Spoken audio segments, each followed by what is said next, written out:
Днес ви взимам в един наш съботен ден, като започнах да снимам чак в 12 часа, поради факта, че чак тогава се освободих. Преди това беше доста голям хаос. Нахранихме Бебчо и се отправихме към мола. Нямахме спешна работа, освен че иска да се отбия до Зара, защото онлайн си бях набелязал един панталон и тениска, които исках да ги съчетая заедно, но поради факта, че през цялото време свалям, качвам килограми след бременност, не знам точно кой е правилният размер за мен.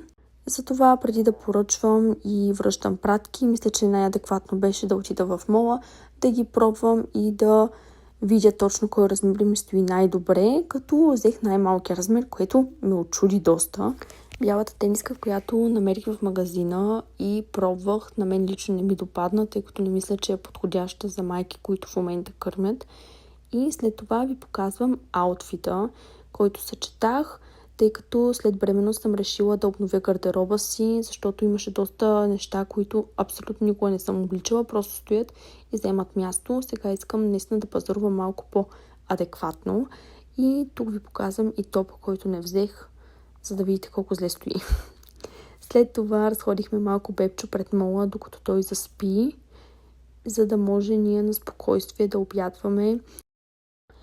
Тук ще ви покажа сега в момента как свалям килограми.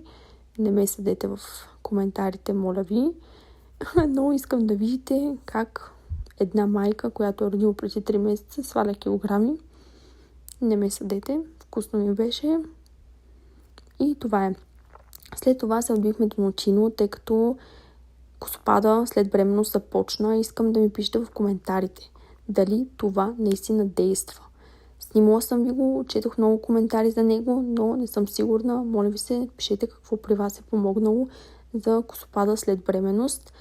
И след това се отправихме за седмичния ни пазар до Kaufland, като аз в колата набързо нахраних малкия Анти, за да може на спокойствие да пазаруваме и да не бързаме, защото имахме точно половин час време до следващото хапване. Като вие виждате колко е раздразнен, но ние все пак отиваме да пазаруваме.